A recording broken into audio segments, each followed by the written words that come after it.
Hey guys, welcome to the Liberal Hive Mind. Friends, if we're doing a pre-election analysis and we're trying to get an idea as to where things are going, there's only one true tactic, one strategy to apply. It's an age-old strategy for a reason. It's called follow the money. Follow the money and it'll tell you pretty much everything you need to know. Well, folks, I've been following the money. I've been following the money on both sides. And let's just say following the money took me to a very interesting place this morning. Folks, what if I told you that the Democrats and Joe Biden's campaign essentially just gave up? Joe Biden's presidential campaign just gave up one of the most important swing states, arguably the most important swing state. It certainly was in the previous election. They pulled out funding, they pulled out money, they've essentially conceded the state. It's not happening. Trump's gonna win it. And that state, folks, is Georgia. You heard me right. The state of Georgia. Stacey Abrams was hailed as a hero back in 2020, supposedly flipping the state blue for Joe Biden thanks to her activism. Donald Trump's legacy was done in the state. The state's conservative legacy done and dusted, finished. The Democrat stronghold Atlanta metro area has taken over the state. That was the narrative at the time, and boy, do things change fast in less than 4 years, as it seems as though the state is right back to where it was, right back to his roots as a conservative stronghold, and Democrats are now giving up. It seems as though Joe Biden's campaign is in full-on collapse at this point. Honestly, I think they're probably considering replacing him. I think it's a little bit too late, and I think Joe Biden's ego and his selfishness is probably too big for him to ever actually resign or step down, so that's probably not going to happen, but I think people are certainly starting to consider it, because this is bad. I mean, this is horrible. If you're a Democrat Biden supporter following the election, this is arguably the worst news we've received yet, and this, by the way, piling on in Georgia, after Fani Willis announced that most likely her case or the trial in Trump's fake electors scheme will most likely extend post-2024 election into mid-2025. It's more bad news for the Blue Anon crew. We got some stuff to get into, so let's roll the tape. All right, folks, so of course I wasn't lying. That's the story this morning. Biden campaign and Democrat donors appear to concede major swing state to the GOP. The Biden campaign and Democrat donors do not appear to be willing to spend much time and money trying to win Georgia in next year's presidential race. Even though Joe Biden won the state in 2020 and both senators there are now Democrats. The New York Times reported on Friday that Cliff Albright, executive director of the Black Voters Matter Fund, told the publication his impression from Democratic donors and party leaders is that Georgia is not like first tier, adding that some early indications are that it's not going to get to top-level prioritization. The left-leaning organization he co-founded spent more than $1 million to oppose former Republican Senators Kelly Loeffler and David Perdue in 2020, and nearly $400,000 to elect Democratic Senators Raphael Warnock and Jon Ossoff. Democratic donor and Democracy in Color founder Steve Phillips, who backed two-time Georgia gubernatorial loser Stacey Abrams early on and who remains a supporter, echoed Albright's observations. For some inexplicable reason, a lot of people are leaving Georgia out of the top tier of states to focus on next year, Phillips told the New York Times. He added that top donors and different advisors to billionaires are telling him that they have top-tier lists of 5 states and Georgia is not in it. The Times added, the national money that once flowed freely from Democratic groups to help win pivotal Senate contests in Georgia has been slow in coming, leading organizers just over a month from the anticipated start of their initiatives to mobilize voters for the presidential election say they are confronting a deep sense of apathy among key constituencies that will take even more resources to contend with. What does all of that tell you? It tells you that Democrats have dropped Georgia from even the top 5 of priorities. In the last election season, Georgia was arguably number 1 or pretty high up there, definitely in the top 5. I mean, Georgia was the state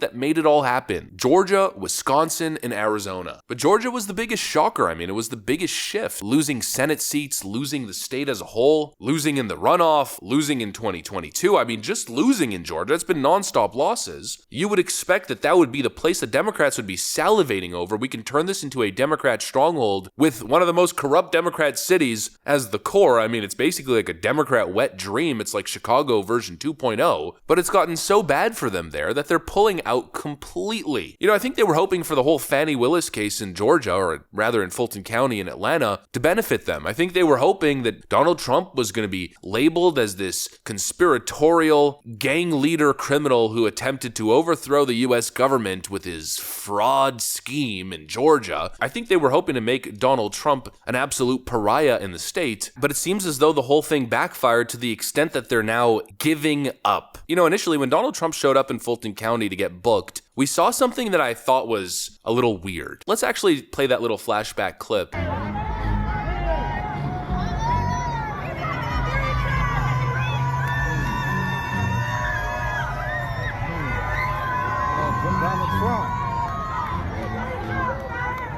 When Donald Trump's motorcade was bringing him to the courthouse, there was like a little parade cheering him on the side of the street. And this was in Fulton County, and a lot of the individuals who were cheering him weren't exactly your typical white MAGA voters. To a lot of people, that was shocking. Then fast forward, what's it been, like 2 months? Trump is surging in Georgia, not only with lifelong conservative white voters, but with black voters as well. He's gaining support across the board. People in Georgia have become more sympathetic to Donald Trump post Fani Willis indictment than they were previous. And that's absolutely astonishing, and it's kind of, in a way, what I predicted. My assumption on the whole thing was built off, everything else, I guess, recent history. Every time they go after Trump, every time they attempt to impeach him, every time there's a new Trump is definitely going down this time story, it ends up falling flat on its face, and the result tends to be Donald Trump becomes more popular in the end than he was initially. And that's exactly what we're seeing here. Trump is ahead with independents in the state of Georgia by nearly 20 points. Trump is trouncing Joe Biden in a head-to-head matchup in the state of Georgia, possibly every single poll. And Trump is overperforming with black voters across the United States, including in Fulton County and across Georgia. The Democrat plan has backfired in spectacular fashion. And I think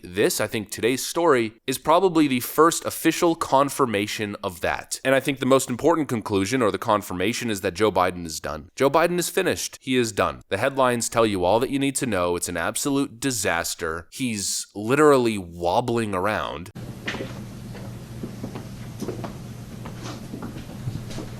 I've no idea what I'm even looking at. We're losing across the globe. Actually, something really significant happened just yesterday. Adversary on brink of peace deal under Trump now sheds the agreement in Biden era. North Korean leader Kim Jong-un celebrated the launch of last week's spy satellite, saying that it had propelled the country into a new era of space power. While it was unclear by week's end if the launch was successful, it's worth noting that 2 previous attempts by Pyongyang to heft a spy satellite into orbit have failed. But more noteworthy is a statement put out by Kim's defense ministry following the launch. From now on, our army will never be bound by the September 19th North-South Military Agreement, the deal better known as the Comprehensive Military Agreement, which was signed in 2018 during then-President Donald Trump's term. So Trump achieved a military deal, a military agreement between North and South Korea during his time as president, and under Joe Biden, conveniently, it's been scrapped. Joe Biden is undoing so much good just with his presence, just with the weakness that he's projecting on the world. He's so incredibly frail and weak. He forgets people's names constantly. Here he is again.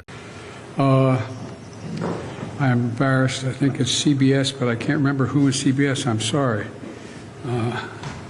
It's obviously raising more and more concern. We're losing on foreign policy, we're losing on the economy, we're losing on the world stage, and it's because Joe Biden is wobbling around and can't get people's names right. And so the more they persecute Donald Trump, the more they lie to protect Joe Biden, the more they play these dishonest games, the more people are paying attention, especially during an election season, and seeing the picture for what it is, the more Joe Biden collapses, and inevitably, the higher up Donald Trump continues to rise. We're seeing it, and honestly, I don't think we're even close to the peak. I don't see how Joe Biden turns this whole thing around. I think Joe Biden continues to go down from here. Inevitably, Trump continues to stay stagnant or rise slightly, because come on, you really think Joe Biden is going to turn this whole thing around and start walking through that door, eyeing opportunities tactically and executing strategies to put himself back in the limelight, in a positive spotlight? Give me a frickin' break. Joe Biden is done. He's dusted. Democrats are giving up on him. They seem to be giving up in terms of election strategy in general in battleground states. I don't know what the strategy is anymore. It's hard to tell. If I was a Democrat strategist, I wouldn't even know where to go, to be completely honest. They're just losing everywhere. How do you stop the bleeding? I don't know. That's for them to figure it out. I just don't think it's happening with Joe Biden at the head of the ship. Anyways, that's pretty much what's on my mind. Hopefully you guys enjoyed this video. If you did, make sure to leave a like and possibly subscribe. Thanks for watching, friends, and I will see you on the next one.